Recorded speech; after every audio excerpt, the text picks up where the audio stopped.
Good morning and welcome to the fresh edition of Saturday Special.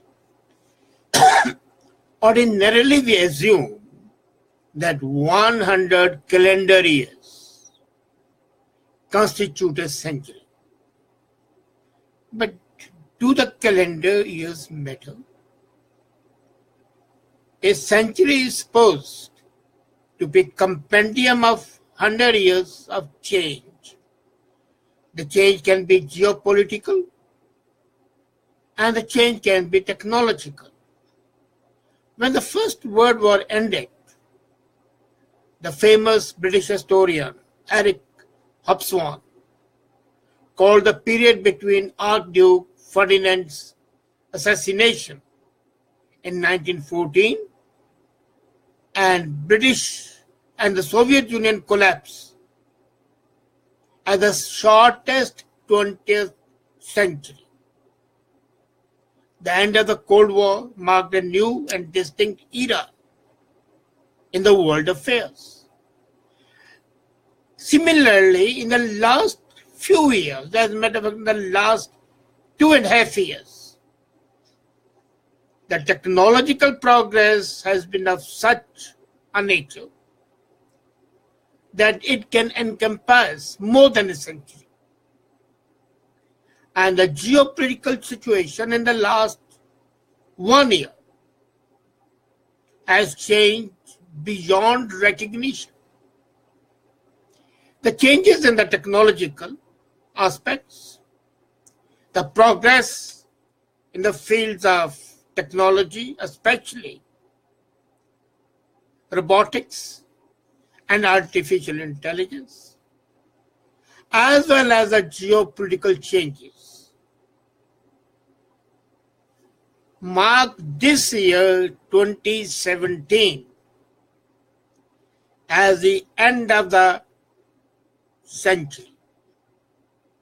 This is the end of the 21st century, and we enter a new century, as a matter of fact. A new century with unpredictable future in political situation, as well as absolutely unexpected changes in science, technology, especially in space, speed of travel, urbanization, and artificial intelligence.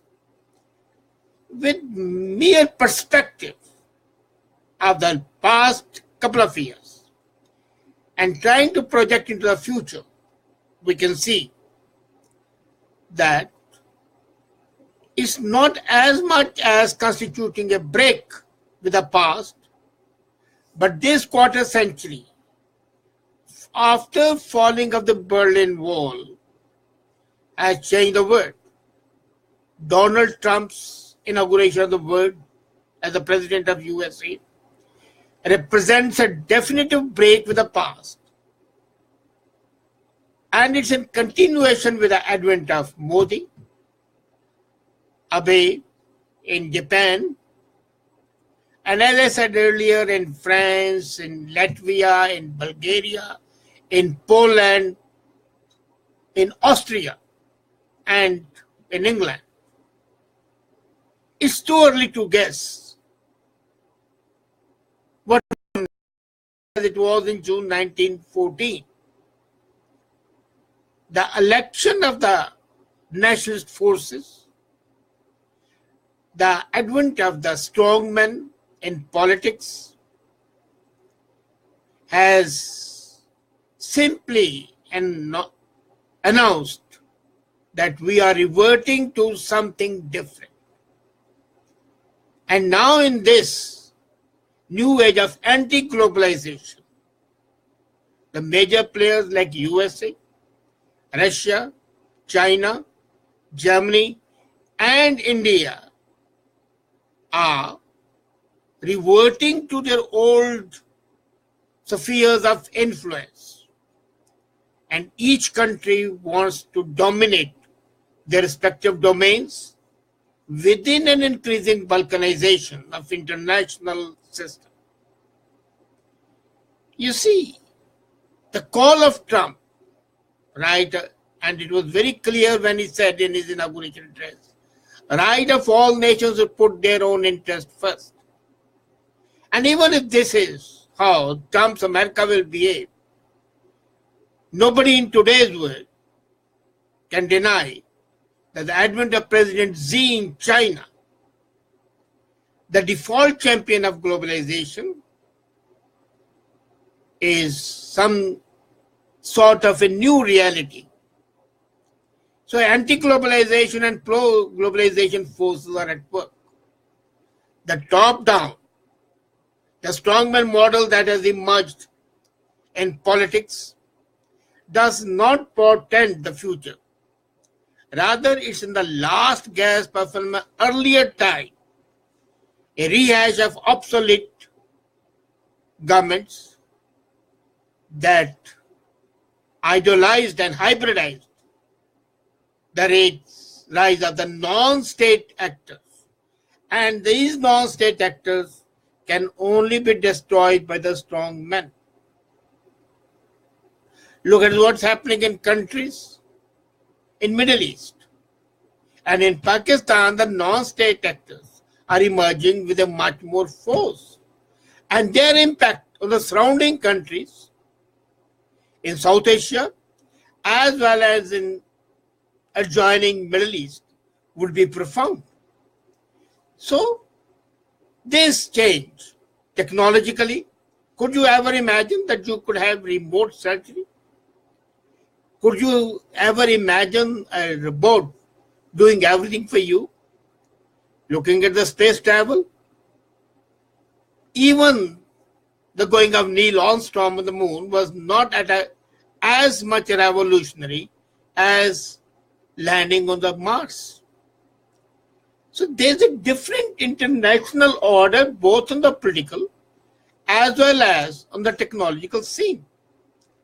In 1994, Hobsbawm believed there would be no serious doubt that in the late 1980s and early 90s, an era in the world would end and new one begin.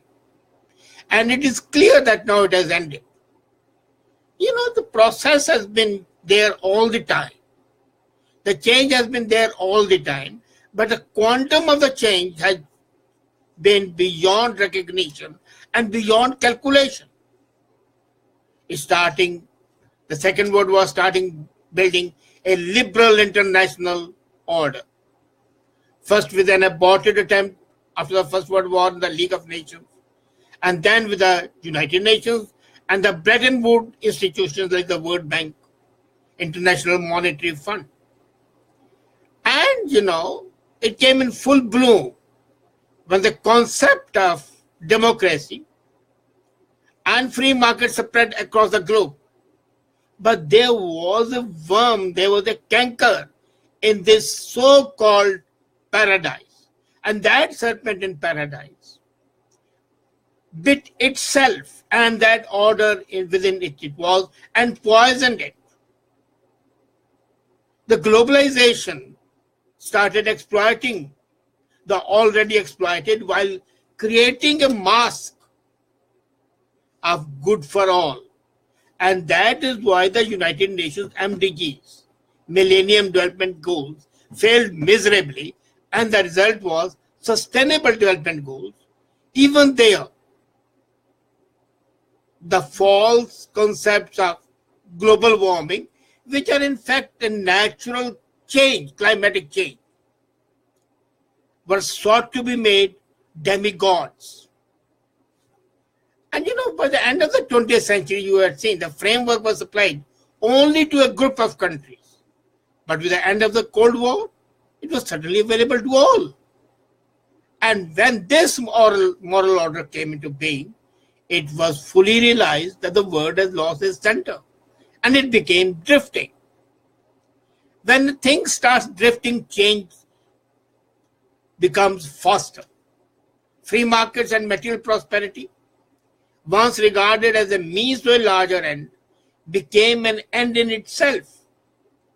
The 2008 financial crisis revealed the soulless attitude and the concept of this approach and set the stage for the display that we have today. All that is past today. The world has been pushed from the shore of a rules-based system that was founded on a very enlightened idea of universal progress. But as I always say, the way to the hell is paved with good intentions. It's not the intentions, but it's the implementation of those intentions which is more important. And this globalization, in fact, revived the familiar nationalistic fervor and nativistic shouts. Trump's vow from this day onward is going to be only America first was echoed by the British Prime Minister, Theresa May, when she said, if you believe you are a citizen of the world, then you are a citizen of nowhere. Modi saying, make in India. All that is echoes of the same refrain, my country, right or wrong. And then started the chorus from Japan to Germany, from Iceland to Indonesia, from Antarctica to Arctic, all over the globe. This nationalistic fervor started not creeping but galloping. And then came with that the technological push. And a century, a calendar century, in fact, as I said, a compendium of changes in a certain period of time outstrip the time itself. The limitation of the time imposed was no longer valid. What people used to do in 10 years was being done in 10 seconds. The quantum physics and the quantum mechanics put in the real life change the very concept of progress and technology. You see, there was a second possibility, which was in the British Union, European Union rather, and they wanted to continue with a flourish of globalization, aided and abetted by China. And the China's aim is to bring a clash between the Western powers themselves, so that the fight between themselves annihilate, and there's no barrier to the progress of Chinese imperialism. And the third and the largest camp to retreat was the expulsion from paradise, because these people were afraid and they couldn't assert themselves. I don't say that this is something bad. You cannot revert to the word of yesterday, and you simply cannot stand still. We may not know what tomorrow has in store for us, whether we shall be nation states. No, politically I'm talking about. We don't know whether we shall be nation states, are still reverting back to the city states. As a matter of fact, I'm working on an article saying that it will be the cities which will be the deciding factors in the fate of nations. So ultimately, the cities, autonomous cities, which shall be more important than the countries. And that would be reverting to the model of the ancient Greece or ancient India, when there were more than 6,000 countries in India. Each small city was a state unto itself. And that is visible. And that is being aided by the technological progress.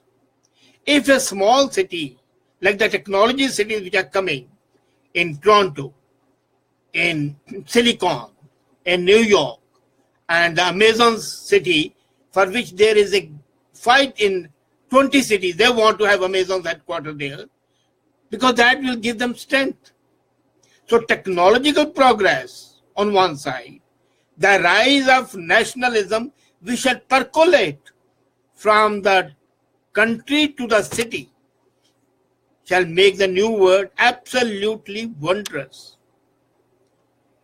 We need a decisive action that addresses the tangible and discernible problems in our governance and public policy. And that is not there. We are entering into a brave new world, but we are still in a fog about it. We still have to re-establish the idea of a common purpose.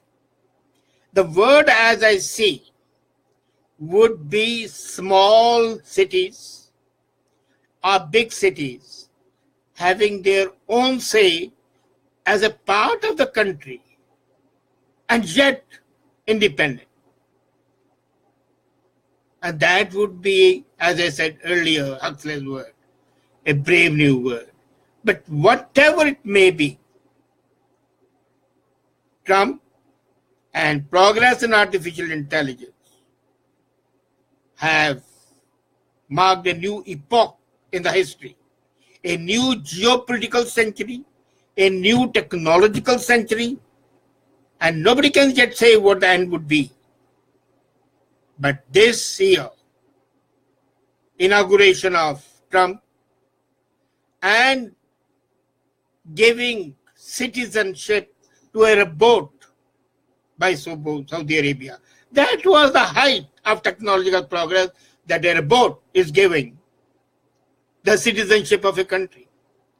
So these two ideas, coupled with all the changes and taken them in entirety, makes us really wonder.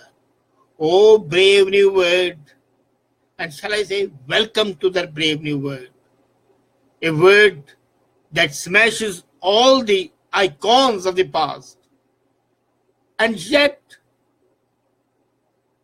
rescues the ancient icons of 4,000-year-old civilizations, builds them in a better way with more technology and more power, and maybe the real democracy that can only be possible in small states comes back, the real democracy with the power to the people, aided and abetted by artificial intelligence, marks a new century, which may last for 5 years, 10 years, but the calendar time has lost its meaning.